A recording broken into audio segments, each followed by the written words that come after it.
जय हिंद। नमस्कार साथियों, कैसे हैं आप सभी लोग। उम्मीद करते हैं कि आप सभी लोग अच्छे होंगे। और साथियों, आप सभी लोग की जो तैयारी है बिल्कुल अच्छी तरीके से चल रही होगी। तो साथियों, आज की इस क्लास में जो है साथियों बीएसएससी कार्यालय परिचारी भर्ती 2026 के एग्जाम के लिए साथियों मोस्ट इंपोर्टेंट प्रीवियस ईयर के क्वेश्चन को देखने वाले हैं, जो कि साथियों आपके बीएसएससी कार्यालय परिचारी भर्ती 2026 के एग्जाम के लिए ये सभी क्वेश्चन साथियों काफी इंपॉर्टेंट हैं।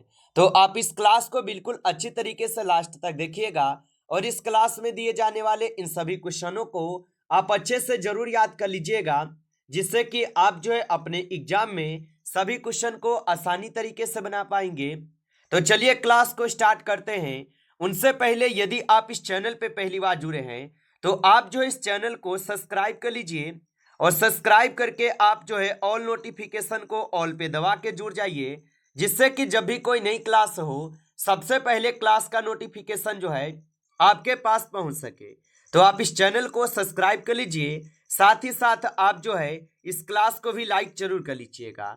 तो चलिए क्लास को स्टार्ट करते हैं और देखिएगा कि क्वेश्चन क्या है। साथियों, क्वेश्चन दिया गया है कि भारतीय संविधान में मौलिक कर्तव्य का विचार जो है लिया गया है। चलिए बताएंगे साथियों। ये सभी क्वेश्चन साथियों काफी इंपोर्टेंट और सिलेक्टेड क्वेश्चन है, जो कि आपके एग्जाम में साथियों 100% जो है ये सभी क्वेश्चन साथियों पूछे जाएंगे। तो आप अच्छे से इन सभी क्वेश्चनों को याद जरूर कर लीजिएगा और बताएंगे साथियों कि भारतीय संविधान में मौलिक कर्तव्य का विचार लिया गया है। तो साथियों, भारतीय संविधान में मौलिक कर्तव्य का जो विचार है साथियों ये रूस के संविधान से लिए गए हैं। ऑप्शन सी कीजिएगा इस क्वेश्चन का सही जवाब, रूस के संविधान से लिए गए हैं। अगला क्वेश्चन देखेंगे साथियों, और क्वेश्चन क्या दिया गया है कि भारतीय संविधान में राज्य नीति के निर्देशक सिद्धांतों की संकल्पना कहां से जो है अंगीकार की गई है।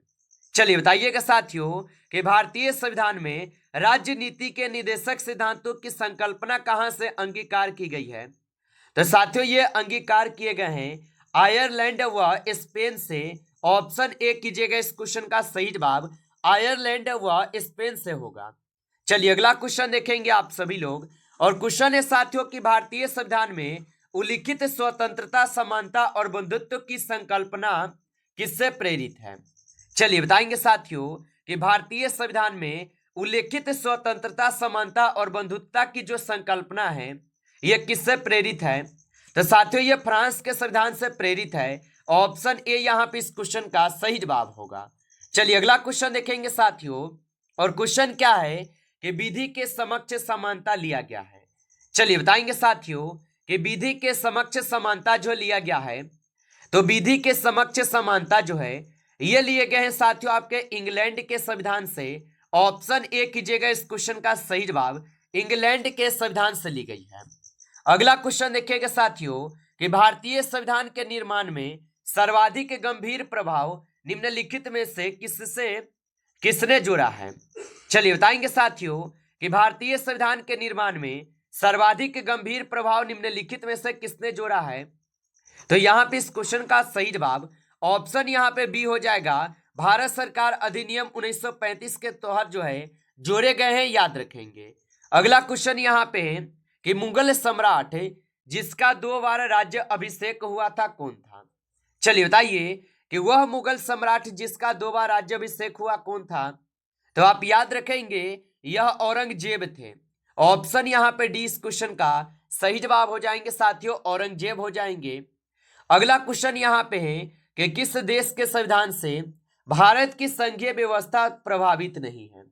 चलिए बताइएगा कि किस देश के संविधान से भारत की जो संघीय व्यवस्था है यह प्रभावित नहीं है। तो याद रखेंगे साथियों ये दक्षिण अफ्रीका के देश से प्रभावित नहीं है। ऑप्शन डी सही जवाब है। अगला क्वेश्चन देखेंगे, और क्वेश्चन है कि वह अंग्रेजों का सुनहरा फरमान कब जो है प्रदान किया गया। तो अंग्रेजों का जो सुनहरा फरमान है यह कब प्रदान किया गया। तो यह किए गए थे 1632 ईस्वी में। ऑप्शन यहाँ पे 20 क्वेश्चन का सही जवाब है, 1632 में किए गए थे। अगला क्वेश्चन यहाँ पे है 1956 के राज्य पुनर्गठन अधिनियम द्वारा कितने राज्य और संघीय क्षेत्रों की जो है स्थापना की गई है। चलिए बताएंगे आप सभी लोग।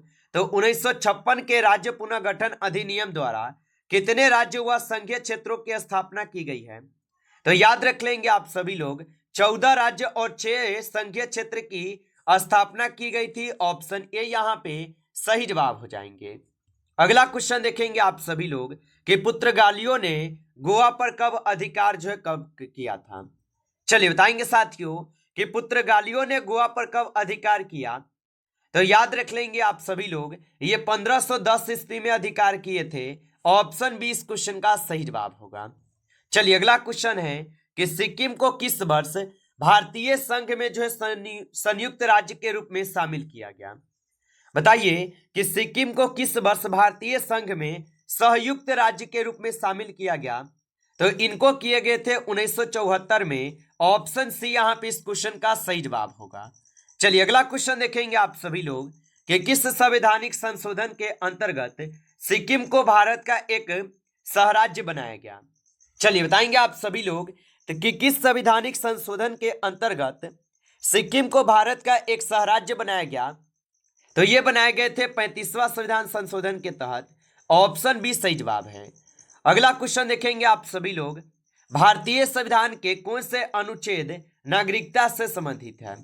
चलिए बताइएगा आप लोग कि भारतीय संविधान के कौन से अनुच्छेद नागरिकता से संबंधित है। तो याद रख लीजिएगा यहाँ पे जो है अनुच्छेद 5 से 11 जो है ये नागरिकता से संबंधित अनुच्छेद हैं। तो ऑप्शन सी इस क्वेश्चन का सही जवाब होगा। चलिए आगे देखिएगा, क्वेश्चन है कि भारतीय नागरिकता प्राप्त नहीं की जा सकती है। चलिए आंसर लगाइएगा। और साथियों आप अभी तक इस क्लास को जो है लाइक नहीं किए हैं तो आप इस क्लास को एक बार लाइक कर लीजिए। नए जुड़े इस चैनल पे तो आप इस चैनल को सब्सक्राइब करके आप ऑल नोटिफिकेशन को ऑल पे दबा के जुड़ जाइएगा, जिससे कि जब भी कोई नई क्लास हो सबसे पहले क्लास का नोटिफिकेशन जो है आपके पास पहुंच सके। तो आप इस चैनल को सब्सक्राइब कर लीजिएगा, साथ ही साथ आप जो इस क्लास को लाइक कर लीजिएगा। और यदि आपको पीडीएफ चाहिए रिवीजन के लिए तो आप कमेंट करके जरूर बताइएगा। और बताइए कि भारतीय नागरिकता नहीं प्राप्त की जा सकती है, तो ये किससे प्राप्त नहीं की जा सकती है? तो भारतीय बैंक में धन जमा करके आप भारत के नागरिकता नहीं बन सकते हैं। ऑप्शन डी इस क्वेश्चन का सही जवाब है, याद रखेंगे। अगला क्वेश्चन है कि नागरिकता के लोप होने का एक नियम है। तो नागरिकता के लोप होने का एक नियम कौन सा है? तो देशद्रोह का अगर आरोप या अपराध आप होने पर अगर आपका जो यहाँ पे नाम होते हैं उस समय क्या है, तो आपकी नागरिकता जो समय रद्द हो सकती है। तो याद रखेंगे ऑप्शन बी इस क्वेश्चन का सही जवाब है। अगला क्वेश्चन यहाँ पे है कि भारत की नागरिकता निम्नलिखित में से किस प्रकार प्राप्त की जा सकती है? चलिए बताइएगा कि भारत की नागरिकता निम्नलिखित में से किस प्रकार प्राप्त की जा सकती है? तो ये प्राप्त किए जा सकते हैं जन्म से, वंशानुक्रम से और देशीयकरण से भी, यानी उपयुक्त सभी। यहाँ पे इस क्वेश्चन का बिल्कुल सही जवाब है, उपयुक्त सभी से प्राप्त की जा सकती है। अगला क्वेश्चन यहाँ पे है कि दल बदल विरोधी अधिनियम के अंतर्गत भारतीय संविधान में किसी सदस्य की अयोग्यता अथवा योग्यता पर निर्णय करने का जो अधिकार है यह किसको प्राप्त है? चलिए आंसर लगाइए साथियों कि दल बदल विरोधी अधिनियम के अंतर्गत भारतीय संविधान में किसी सदस्य की अयोग्यता अथवा योग्यता पर निर्णय लेने का जो अधिकार है यह किसको प्राप्त है?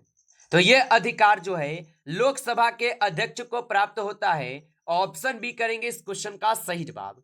चलिए अगला क्वेश्चन देखिएगा आप, और क्वेश्चन क्या दिया गया है कि निम्नलिखित में से किस अधिनियम द्वारा किसी पार्टी के टिकट पर निर्वाचित सदस्यों को दल बदल करने से रोका गया है? चलिए ऐसा लगाइएगा कि निम्नलिखित में से किस अधिनियम द्वारा किसी पार्टी के टिकट पर निर्वाचित सदस्यों को दल बदल करने से रोका गया है? तो यह किए गए हैं 52वां संविधान संशोधन अधिनियम के द्वारा। ऑप्शन ए करेंगे इस क्वेश्चन का सही जवाब। अगला क्वेश्चन देखिएगा आप सभी लोग, और क्वेश्चन है कि भारत की मुख्य भूमि की दक्षिणी सीमा है। चलिए ऐसा लगाएंगे कि भारत की मुख्य भूमि की दक्षिणी सीमा होगा। तो यहाँ पे इस क्वेश्चन का सही जवाब ऑप्शन यहाँ पे 8 डिग्री 4 उत्तरी अक्षांश होगा। ऑप्शन सी करेंगे यहाँ पे सही जवाब। अगला क्वेश्चन है कि भारत की स्थलीय सीमा की लंबाई जो है कितनी है? चलिए आंसर लगाइएगा कि भारत की स्थलीय सीमा की जो लंबाई है ये कितने हो जाएंगे? तो भारत की स्थलीय सीमा की जो लंबाई है ये 15,200 किलोमीटर होगा। ऑप्शन डी यहाँ पे इस क्वेश्चन का सही जवाब है, 15,200 किलोमीटर है। अगला क्वेश्चन देखेंगे कि भारत की उत्तर से दक्षिणी तक की लंबाई है। चलिए बताइएगा कि भारत की उत्तर से दक्षिण तक की जो लंबाई है ये कितने हो जाएंगे। तो याद रख लीजिएगा 3214 किलोमीटर जो है भारत की उत्तर से लेकर दक्षिण तक की लंबाई है। ऑप्शन बी इस क्वेश्चन का सही जवाब होगा। अगला क्वेश्चन देखिएगा कि भारत की पूर्व से पश्चिम तक की लंबाई कितनी है। तो भारत की पूर्व के पश्चिम तक की लंबाई की अगर बात की जाए तो 2933 हो जाएंगे। ऑप्शन ए कीजिएगा सही जवाब। चलिए अगला क्वेश्चन देखिएगा आप सभी लोग, यहां पे क्वेश्चन दिया गया है कि भारत की तट रेखा की लंबाई है।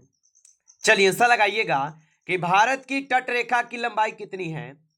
तो भारत की तट रेखा की लंबाई जो है 6100 किलोमीटर होगा। ऑप्शन ए सही जवाब है, 6100 किलोमीटर है। अगला क्वेश्चन देखिएगा कि भारत का क्षेत्रफल विश्व के कुल भौगोलिक क्षेत्रफल का कितना है। चलिए बताएंगे साथियों कि भारत का क्षेत्रफल विश्व के कुल भौगोलिक क्षेत्रफल का कितना है। तो याद रख लीजिएगा 2.4% है। ऑप्शन यहाँ पे 20 क्वेश्चन का सही जवाब होगा। चलिए अगला क्वेश्चन देखिएगा और क्वेश्चन है कि जीवाणु की कोशिकाओं में नहीं होता। चलिए बताइएगा कि जीवाणु की कोशिकाओं में क्या नहीं होता। तो जीवाणु की कोशिकाओं में जो है सूत्र कणिका नहीं होता है। ऑप्शन डी कीजिएगा इस क्वेश्चन का सही जवाब, सूत्र को कणिका नहीं होता है। आगे देखिएगा क्वेश्चन है कि निम्नलिखित भारतीय राज्यों में से किससे होकर कर्क रेखा नहीं गुजरती है। चलिए बताएंगे कि निम्नलिखित भारतीय राज्यों में से किससे होकर कर्क रेखा नहीं गुजरती है। तो याद रख लीजिएगा उत्तर प्रदेश से। ऑप्शन ए यहाँ पे इस क्वेश्चन का सही जवाब है, उत्तर प्रदेश से होगा। अगला क्वेश्चन देखिएगा, क्वेश्चन है कि कौन सी अक्षांश रेखा भारत के मध्य से होकर गुजरती है। चलिए बताइएगा आप सभी लोग कि कौन सी अक्षांश रेखा है जो कि भारत के मध्य से होकर गुजरती है। तो यहाँ पे कर्क रेखा हो जाएगा। ऑप्शन ए कीजिएगा इस क्वेश्चन का सही जवाब, कर्क रेखा है। आगे देखिएगा क्वेश्चन है कि बेकिंग सोडा का रासायनिक नाम है। चलिए बताइएगा आप लोग कि बेकिंग सोडा का रासायनिक नाम क्या होगा। तो बेकिंग सोडा का रासायनिक नाम होता है सोडियम बाइकार्बोनेट। ऑप्शन बी यहाँ पे इस क्वेश्चन का सही जवाब है, सोडियम बाइकार्बोनेट होगा। अगला क्वेश्चन है कि भारत के दक्षिण में सबसे दूरस्थ स्थल कौन है। चलिए बताइएगा कि भारत के दक्षिण में सबसे दूरस्थ स्थल कौन है। तो यहाँ पे इस क्वेश्चन का सही जवाब इंदिरा पॉइंट होगा। ऑप्शन सी कीजिएगा सही जवाब, इंदिरा पॉइंट है। अगला क्वेश्चन देखिएगा कि निम्नलिखित में से कौन सा स्थान भूमध्य रेखा के निकट स्थित है। चलिए बताइएगा कि निम्नलिखित में से कौन सा स्थान भूमध्य रेखा के निकटतम स्थित है।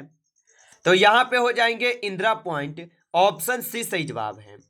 चलिए अगला क्वेश्चन देखेंगे आप लोग कि भारत का दक्षिणतम स्थान इंदिरा पॉइंट निम्नलिखित में से कहाँ स्थित है।